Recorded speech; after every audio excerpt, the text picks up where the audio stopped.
Čaute, ukážeme vám naše nové nožíky, ktoré nám tento týždeň došli z rezania. My sme si navrhli, alebo aj odkúkali z internetu nejaké tvary. A chceme vyskúšať, že ktoré tak dobre poletia, s ktorými sa nám bude dobre hádzať. No 6 rôznych tvarov je tu. Takýto, potom tento som ešte zúžil, že je akože tenší. A potom je tu takáto šípka, to sa mi najviac páči. A potom ešte toto a ešte jeden typ, ktorý... Tento. Čiže 6 druhov, z každého sme si dali vyrezať 3. Nie, lebo to je symetrické, vidíš, tá slzička ako keby taká natiahnutá. A toto je také iné, že to je hore rovné. A takto je to zaoblené tam. Čiže 6 rôznych druhov. Z každého po 3 kusy. No a teraz to ideme testovať. Niektoré už mám vybrúsené. Ukáž takto, že brúsim ich iba takto, že iba trošičku, aby to bolo zošpicatené. Nechcem úplne, že veľmi zašpicatiť, alebo veľmi to zúžiť, lebo potom sa zbytočne ohýba ten špic. Takže takto úplne stačí. Ono sa to zapichne aj takto, keď je to bez brúsenia, lebo ten terč už to zachytí. Len musíš silnejšie hodiť, ale toto, keď je takto zašpicatené, úplne parádne, len tak ľahúčkou. Hodíš to do vzduchu a pekne sa to zapichne. No. Takže hovorím, ja s týmito najlepšie sa mi hádže a ešte potom toto veľmi pekne letí bez otočky, keď sa to hodí, ale tento je zo všetkých aj najťažší. Nejakých 200, koľko? 240 gramov, aj keď ináč som čakal, že to bude ťažšie, ale 240 gramov, ale dobre. No, a tie BT-ko, ktorými sa hádže dobre? Tieto dva.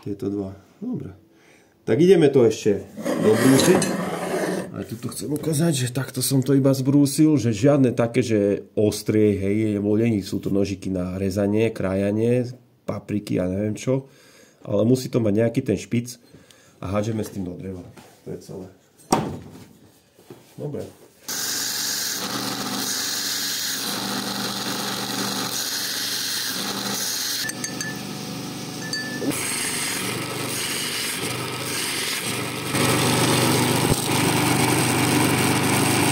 Idem s týmito hádzať.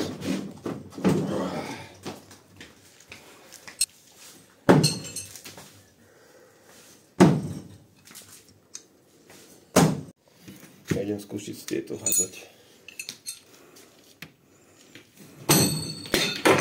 Vrátilo sa. Počkaj. Tento sa mi vrátil. Dobre, hodí.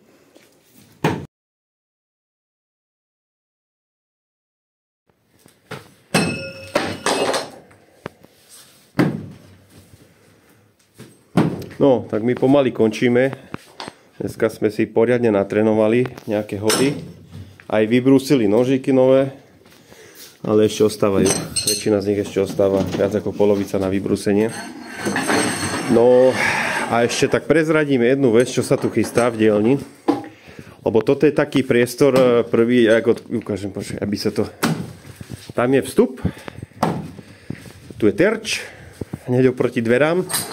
Takže vlastne my, keby sme veľmi chceli, tu je 6 metrov, tu je 7, 8. Z 8 metrov by sme mohli aj hádzať, ale zatiaľ nám to netreba. Sme radi, že vieme ešte takto. 4,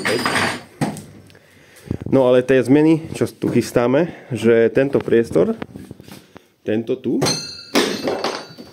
trošku ho prerobíme a prispôsobíme si na také cvičisko, na hádzanie. Čiže tento stôl bude zrušený, tie skrine budú zrušené, zredukované.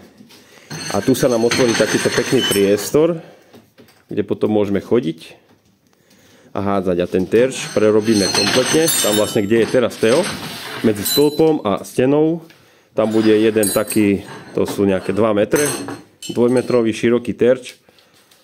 A tam budú môcť aj dvaja, alebo možno aj traja vedľa seba, keď budú hádzať. No minimálne dvaja, takže pre nás akurát, že každý si môže hádzať svoju dráhu.